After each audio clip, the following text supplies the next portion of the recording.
Alors, il n'y a rien de problème avec le nouveau Kona. Alors, on parle pas de l'ancien, on parle vraiment du nouveau restylé moche, là, que je trouve moche en tout cas, personnellement. Il y aura un risque de panne chez Unity. Comment ça? Qu'est-ce qui se passe? Livré depuis quelques semaines aux clients, une nouvelle génération de Kona constitue l'entrée de gamme parmi les modèles électriques de Hyundai. Malgré l'expérience. Enfin, l'entrée de gamme qui vaut quand même plus de 40 000 euros, hein. On a vu mieux comme entrée de gamme. Le vrai entrée de gamme, ce sera le Casper électrique, là, qui arrivera dans quelques mois. Alors, ils peinent à communiquer avec les bornes Unity, dont Hyundai est pourtant actionnaire. Il suffit de changer un paramètre dans les menus de l'écran pour débloquer la situation. Ah ouais, mais il faut le savoir, ça. Ah non, putain. Foiré. Bon, j'ai rentré une adresse email, là, je me désabonnerai au pire, hein.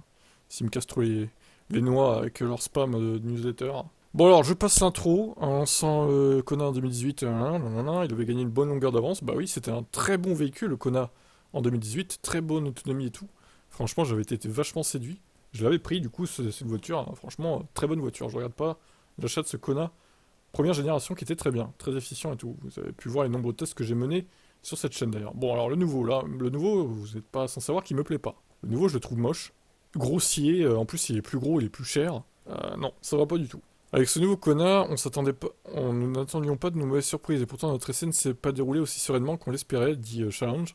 Pour comparer les autonomies des deux batteries, nous sommes partis avec deux exemplaires du SUV coréen, qui ont failli tous deux repartir sur une dépanneuse. Alors que notre essai par temps froid a fait descendre la jauge plus vite que prévu, nous sommes arrivés sur l'aire de Chartres-Bois à Paris. Chartres-Bois, Paris, pardon, avec une batterie complètement vide. D'accord, donc Unity, ok. Alors, ce qu'on a là avec 48 kWh en plus. C'était la petite batterie. Ah non, il y avait un gros aussi. Le Kona électrique à petite batterie de 48 kWh est arrivé en premier. Il a logiquement fait demi-tour plus tôt, lors de l'aller-retour sur la 11. Il a fait une dizaine de tentatives sur les trois bornes fonctionnelles de la station avant de péniblement réussir à lancer une charge. Certes, à la puissance maximale annoncée par la fiche technique, à chaque refus, le même message s'affichait sur l'écran. Problème de communication, la voiture doit être éteinte. Ah, c'est génial ça. Lorsque le modèle à batterie de 65 kWh, donc ils ont testé les deux en même temps, c'est plutôt malin, pour voir la différence d'autonomie réelle. Nos tentatives de brancher le deuxième Kona avec les deux bornes disponibles se sont soldées par des échecs, avec le même message. Nous avons donc appelé l'assistance qui a tenté de lancer la charge à distance et redémarrer la borne sans succès. Ok, très inquiétant. L'interlocuteur soupçonne alors, lorsque nous lui avons signalé qu'il s'agissait de la toute dernière génération du Kona, qu'il manquait sans doute une mise à jour. Il nous conseille de nous rediriger vers la borne tri standard de 50 kW. Même punition avec le même message. Mais c'est insupportable là. Elle est aussi exploitée par Unity. Elle dispose du même type d'écran, d'accord. Il ne nous reste plus qu'un espoir que ce deuxième Kona accepte la charge sur la borne où le premier a fini par ravitailler. En attendant la fin de charge du Kona 48, nous avons la preuve en temps réel que les bornes sur lesquelles nous avons essuyé un échec étaient bel et bien fonctionnelles. Parce qu'il y a d'autres véhicules tout simplement qui sont venus se recharger, ça marchait. D'accord. Après ces échecs, nous avons emmené le Kona sur plusieurs stations pour vérifier sur quel type de matériel ils acceptaient ou non la charge. Pas de problème chez NJ, chez Total ou Fastned. La charge se lance immédiatement, à pleine puissance. Évidemment, nous avons fait une tentative sur notre station Unity, celle de Rony Nord, sur l'autoroute A13.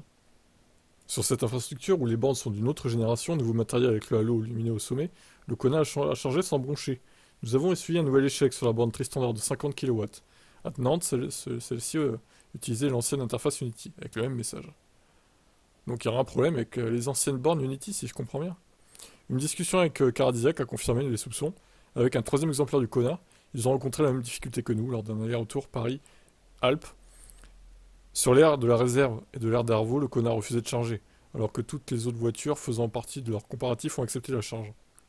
Cette élargie aux bornes Unity d'ancienne génération est d'autant plus fâcheuse que le groupe Unity est actionnaire de Unity. Le groupe Hyundai, pardon, est actionnaire de Unity. Et qu'il est quasiment impossible de savoir à l'avance, lors d'un long trajet, quel type de matériel est installé. Interrogé par Challenge, Hyundai a enquêté pour trouver la raison du problème. Les équipes techniques du constructeur coréen ont constaté que le défaut de dialogue provenait de la fonction plug and charge. Si le numéro de la voiture est associé à un numéro de carte bleue, cette fonction permet de lancer la charge immédiatement, sans avoir à passer par l'application ou utiliser un badge. Une fois sélectionnée dans le menu de l'écran, elle fonctionne sur les bornes Unity de nouvelle génération, mais fait bugger les anciennes. Il suffit alors de décocher la case pour que la charge se lance normalement. Ah ouais, faut le savoir encore une fois ça. Voilà, je vous préviens, si vous avez un nouveau connard, décochez le plug and charge, tout simplement. Si vous chargez sur les anciennes bornes. Parce que là, vous allez avoir le même problème, hein, du coup.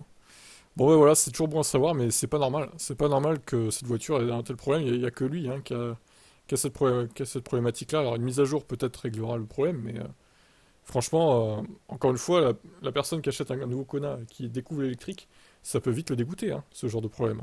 Bon bah voilà, j'espère qu'ils corrigeront le tir hein, quand même, parce que c'est pas normal. Et ça fout les gens dans la panade, ça les fait paniquer et tout, voilà. En plus, attendre dans le froid comme ça, c'est jamais bon quoi, hein. Jamais plaisant. Qu'en pensez-vous?